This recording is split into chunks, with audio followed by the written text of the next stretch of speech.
नमस्कार साथियों, आप सभी का स्वागत है आपके अपने प्यारे से YouTube चैनल ज्ञान पथ इंस्टीट्यूट में। तो आप सब कैसे हैं? उम्मीद करता हूं आप सभी स्वस्थ होंगे और साथ साथ पढ़ाई भी कर रहे होंगे। तो प्यारे बच्चों, आज की क्लास में हम बहुत ही इम्पोर्टेंट टॉपिक के बारे में समझेंगे, जो कि है काली खांसी, जिसको कुकुर खांसी भी कहा जाता है या वोपिंग कफ भी कहा जाता है। तो चलिए क्लास की शुरुआत करते हैं। तो प्यारे बच्चों, यानी काली खांसी या जिसको कुकुर खांसी कहा जाता है, ये किसके द्वारा होता है? तो ये एक बैक्टीरिया के द्वारा होने वाला रोग है, यानी जीवाणु के द्वारा होता है। ठीक है, तो ये जो रोग है काली खांसी, ये बताया गया है कि एक जीवाणु जनित रोग है और यह प्रायः किसको होता है? ये प्रायः छोटे बच्चों को होता है। ठीक है, प्रायः किसे होता है? छोटे बच्चों को ये होता है। इसका रोग जनक क्या है? यानी एक बैक्टीरिया है, जैसा कि हम बता चुके हैं, यानी बैक्टीरिया के द्वारा होने वाला रोग है। और किस बैक्टीरिया के द्वारा होता है? तो बोर्डीटेला पेस्टिस नामक बैक्टीरिया के द्वारा होता है। यानी इस बैक्टीरिया का क्या नाम है? बोर्डीटेला पेस्टिस नामक बैक्टीरिया नाम है इसका। ठीक है, क्योंकि कभी कभी ऑब्जेक्टिव क्वेश्चन में पूछ लेता है कि इनमें से कुकुर खांसी किस बैक्टीरिया के द्वारा होता है। तो याद रखिए, यानी बोर्डीटेला पेस्टिस नामक बैक्टीरिया के द्वारा काली खांसी यानी कुकुर खांसी होता है। उसके बाद बात करेंगे हम संक्रमण के बारे में। संक्रमण कैसे होता है? तो इसका संक्रमण वायु के द्वारा होता है और ये प्रभावित किसको करता है? ग्रसनी की कोशिकाओं को प्रभावित करता है। यानी ये रोग कैसे फैलता है? वायु के द्वारा। यानी जब कोई किसी व्यक्ति को या किसी बच्चे को ये रोग हो जाता है तो उसके खांसने या छींकने से इसके जो बैक्टीरिया होते हैं वो बाहर वायु में फैल जाते हैं, जो कि श्वास के द्वारा अंदर पहुंच जाते हैं और ग्रसनी की कोशिकाओं को प्रभावित करते हैं। तो इस तरीके से इसका संक्रमण जो होता है वो वायु द्वारा होता है। उसके बाद हम सिम्टम्स की बात करेंगे, लक्षण क्या होते हैं। तो इसका जो सिम्टम्स होता है, लक्षण, यानी इसमें क्या होता है? यह प्रायः रोग बच्चों को होता है। तो इसमें बच्चों को बहुत कष्टदायक खांसी आती है, मतलब बहुत ही कष्टदायक खांसी आती है और यहाँ तक कि बताया गया है। और ये खांसी जो होती है बहुत देर तक आती है। और इस खांसी में क्या होता है? बच्चे जो होते हैं बच्चे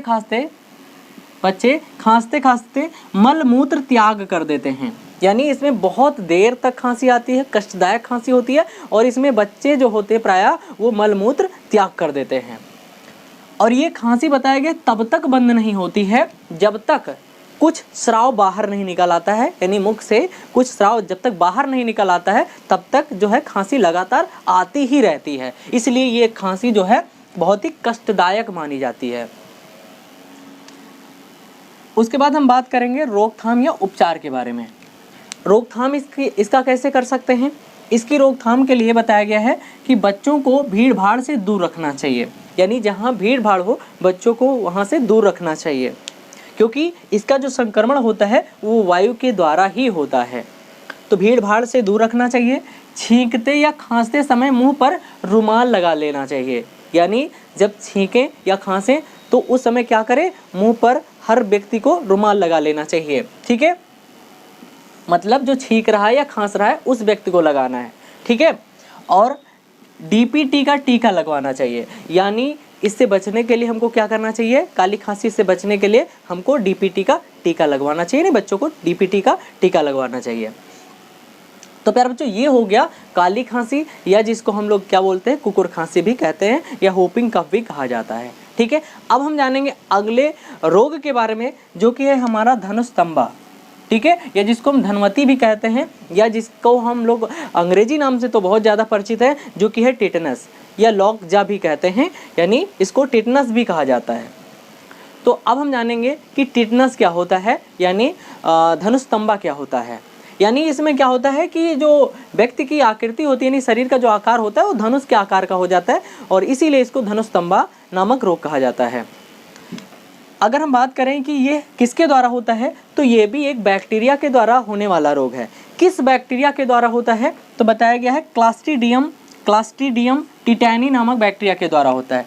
याद रखो प्यारे बच्चों, किस बैक्टीरिया के द्वारा होता है? तो क्लास्ट्रीडियम टिटैनी बैक्टीरिया के द्वारा होता है। ये इसका संक्रमण कैसे होता है? बताया गया इसका संक्रमण जीवाणु, मतलब इसके जो जीवाणु होते हैं वो कहाँ पाए जाते हैं? धूल में पाए जाते हैं, मिट्टी में पाए जाते हैं, घोड़े की लीद में पाए जाते हैं और चौपायों के गोबर में पाए जाते हैं। मतलब ये ऐसे जगह हैं जहाँ पर इनके बैक्टीरिया पाए जाते हैं। और बताया गया, और ये क्या करते हैं, जो त्वचा में लगे घावों द्वारा शरीर में प्रवेश कर जाते हैं। मतलब ये बैक्टीरिया ऐसी जगहों पर उपस्थित होते हैं और जब किसी व्यक्ति को घाव हो जाता है तो उसी घाव के माध्यम से ये जो बैक्टीरिया होते हैं वो शरीर में प्रवेश कर जाते हैं और इस तरीके से इनका संक्रमण होता है। अगर हम लक्षण की बात करें, सिम्टम्स की बात करें, तो बताया गया है कि शरीर में पहुंचने पर, जब शरीर में ये पहुंचने पर तो ये आंत में बहुत तेज़ी से गुणन करते हैं। मतलब जब ये शरीर में प्रवेश कर जाते हैं तो ये आंत के अंदर पहुंचते हैं और वहाँ बहुत तेज़ी से ये वृद्धि करते हैं। वृद्धि करने का मतलब अपनी संख्या को बढ़ाते हैं। मतलब अगर 2 बैक्टीरिया पहुँचे हैं या 1 बैक्टीरिया पहुँचा है तो वो 1 से 2, 2 से 3, 3 से 6 इस तरीके से अपनी संख्या को बढ़ाता है, गुणन अवस्था में बढ़ाता है। तो ये आंत में बहुत तेज़ी से बढ़ते हैं बताया गया है। और क्या करते हैं, गर्दन एवं जबड़े की पेशियों में तेज़ी से संकुचन करते हैं। यानी जो जबड़े की पेशियां होती हैं और गर्दन की जो पेशियां होती हैं उनमें ये संकुचन करते हैं, यानी उनको सिकोड़ते हैं।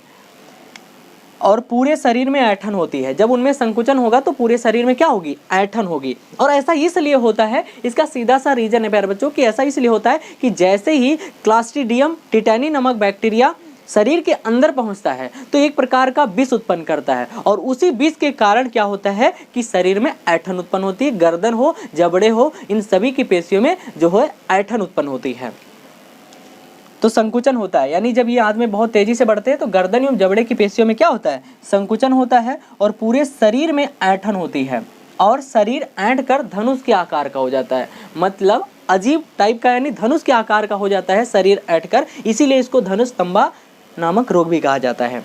अंत में क्या होता है कि जो श्वसन की पेशियां होती हैं, यानी जो सांस लेने वाली जो पेशियां होती हैं उनमें भी संकुचन होता है और इससे क्या होता है कि जो श्वसन की पेशियां होती हैं उनमें भी संकुचन होने से श्वसन क्रिया बंद हो जाती है, यानी सांस आने जाने की क्रिया जो होती है वो बंद हो जाती है और अंत में व्यक्ति की क्या हो जाती है, मृत्यु हो जाती है। ठीक है, तो इस प्रकार से इसका जो है सिम्टम्स होता है टिटनस रोग का। ये प्रायः छोटे बच्चों को बहुत ज़्यादा होता है, वैसे बड़े लोगों को, बड़े व्यक्तियों को भी होता है, लेकिन उनमें प्रतिरक्षा ज़्यादा होती है। उसके बाद रोकथाम एवं उपचार की बात करते हैं तो बताया गया है कि इससे बचने के लिए, यानी हम लोगों को घावों को सुरक्षित रहना चाहिए और एंटीटॉक्सिन का इंजेक्शन लगवाना चाहिए।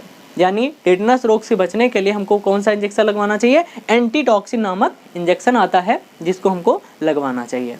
ठीक है, तो इस तरीके से प्यारे बच्चों ये हो गया काली खांसी या कुकुर खांसी रोग और उसके बाद टिटनस यानी धनुष स्तंभा नामक रोग। उम्मीद है आपको ये वीडियो पसंद आया होगा। अगर वीडियो पसंद आया है तो लाइक कीजिए, चैनल को सब्सक्राइब कीजिए। बहुत बहुत धन्यवाद।